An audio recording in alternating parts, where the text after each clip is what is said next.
Hello everyone, आज हम लोग सुपर टेट 2018 के प्रश्न पत्र से हिंदी के प्रश्नों को देखेंगे। हिंदी के 20 प्रश्न पूछे थे सुपर टेट 2018 में।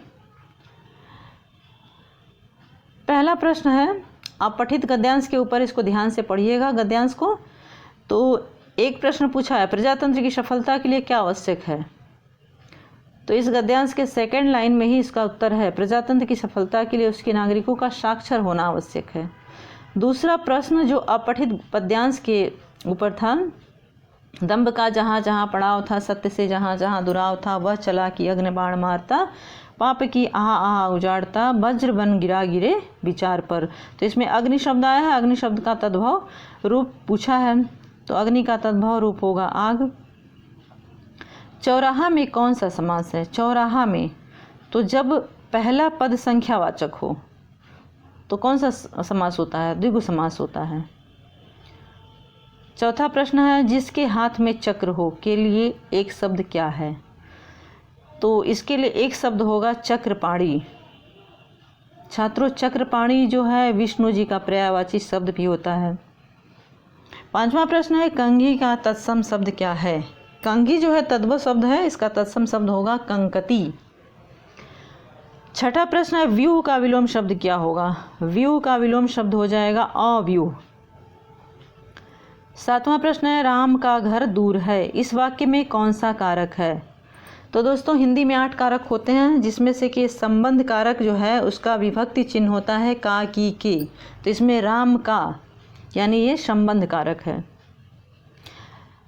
अगला प्रश्न है, मैंने कहा होगा वाक्य में किस प्रकार का वाक्य है ये। मैंने कहा होगा, उसने सुना होगा, वह आया होगा, ऐसे वाक्य जो है संदेह प्रकट करते हैं, तो हो जाएगा ये संदेहात्मक वाक्य। 9वां प्रश्न है, अस कहीं कुटिल भई उठी दाठी, मानहु रोष तरंगिणी बाठी, में मानहु के द्वारा कौन सा अलंकार बनता है। तो दोस्तों जहाँ मानहु, मानो, जानहु, जानो ऐसे शब्द आ जाते हैं तो निसंदेह आप पहचान लीजिए कि वो उत्प्रेक्षा अलंकार होगा। अगला प्रश्न 10वां देखते हैं, वह अपना सिर खुजलाता है, वाक्य में सकर्मक या अकर्मक कौन सी क्रिया है। तो यह जानने के लिए हम क्रिया में प्रश्न करें। क्रिया इसमें क्या है, खुजलाता है। तो क्या खुजलाता है, उत्तर निकल के आ रहा है सिर खुजलाता है, यह सकर्मक क्रिया है। 11वां प्रश्न है, वीर रस का स्थायी भाव लिखिए। वीर रस का स्थायी भाव होता है उत्साह। 12वां प्रश्न है, उन्मेष में किस उपसर्ग का प्रयोग हुआ है। तो उन्मेष में उद उपसर्ग का प्रयोग हुआ है। जिसके पास तुरंत सोचने की शक्ति हो के लिए सही एक शब्द लिखिए। तो इसके लिए शब्द हो जाएगा प्रति उत्पन्न मति, यानी तुरंत उत्पन्न होने वाली मति। अगला प्रश्न है, संस्कार शब्द में कौन सा उपसर्ग है। संस्कार शब्द में शम उपसर्ग है, श म के नीचे हलंत होगा। 15वां प्रश्न है, सुष्टि का तद्भव शब्द क्या है। तो सुष्टि का तद्भव शब्द होगा सोठ। मुझसे उठा नहीं गया, वाक्य में कौन सा वाच्य है। तो दोस्तों इसमें भाववाच्य है। मुझसे उठा नहीं गया, उससे कहा नहीं गया, ऐसे जो वाक्य होते हैं उसमें भाववाच्य होता है। 17वां प्रश्न है, पर्वत के ऊपर की समतल भूमि, वाक्य के लिए एक शब्द बताइए।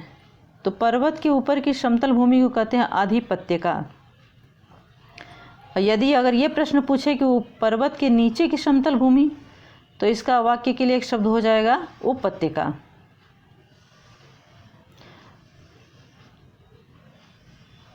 18वां प्रश्न है, लिखावट शब्द में किस प्रकार का प्रत्यय है लिखावट में। तो लिख धन आवट, इसमें आवट प्रत्यय का प्रयोग हुआ है।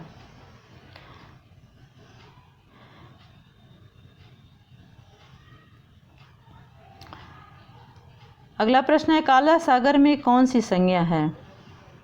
तो छात्रों अगर सिर्फ सागर शब्द होता तो ये जातिवाचक संज्ञा होता, लेकिन काला सागर लिखा है तो ये हो जाएगा व्यक्तिवाचक संज्ञा।